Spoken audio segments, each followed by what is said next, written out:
సికింద్రాబాద్ లో ఇటీవల జరిగిన చోరీ కేసును ఛేదించారు పోలీసులు. ఈ నెల 16న బేగంపేట శ్యామ్లాల్ బిల్డింగ్ ఏరియాలో అపార్ట్మెంట్ లో చోరీకి పాల్పడ్డారు దొంగలు. ఇంటి తాళం పగలగొట్టి బంగారు ఆభరణాలు, నగదు ఎత్తుకెళ్లారు. బాధితుల ఫిర్యాదుతో కేసు నమోదు చేసిన పోలీసులు 2 దొంగలను అరెస్ట్ చేశారు. 23.5 తులాల బంగారం, 65,000 రూపాయల నగదు, 2 సెల్ ఫోన్లు స్వాధీనం చేసుకున్నారు. నిందితులను రిమాండ్కు తరలించినట్టు చెప్పారు పోలీసులు.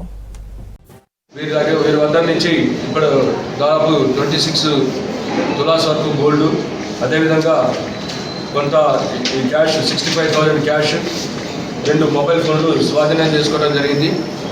ఇద్దరు కూడా పాత నేరస్తులే.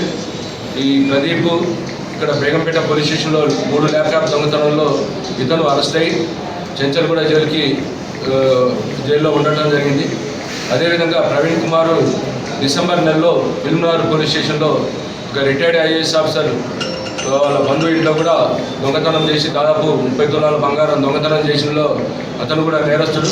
వీళ్ళిద్దరూ ఎట్ ఏ టైం చెంచల్గూడ జైల్లో ఇద్దరు కలవటం జరిగింది. అప్పటి నుంచి కూడా బయటకు వచ్చినప్పుడు కూడా వీళ్ళు టచ్లో ఉండటం జరిగింది. అయితే వీరిని మనం ఇంటరాక్ట్ చేసినప్పుడు కొన్ని ఇంట్రెస్టింగ్ ఫ్యాక్ట్స్ అనేది తెలవడం జరిగింది. వీళ్ళు ఈ యొక్క అఫెన్స్ చేయడానికంటే ముందు రోజు మొత్తం బేగంపేట ఏరియాలో మన శ్యామ్లాల్, అదేవిధంగా ప్రకాష్ నగర్, వేరే సరౌండింగ్ ఏరియాలో వీళ్ళు రక్కీ చేసారు. వీళ్ళు ఎక్కడైతే అపార్ట్మెంట్లలో సీసీ కెమెరాలు ఎక్కడైతే లేవనేది వీళ్ళు గుర్తించడం జరిగింది. మెయిన్గా ఈ సత్యకృష్ణ ఈ ఎన్క్లేవ్ ఏదైతే ఈ యొక్క అఫెన్స్ జరిగిన దాంట్లో సీసీ కెమెరాలు లేవని గుర్తించారు. అదేవిధంగా వాచ్మెన్ కూడా అక్కడ ఉన్నట్లు దాఖలాలు కనిపించలేదు వాళ్ళు.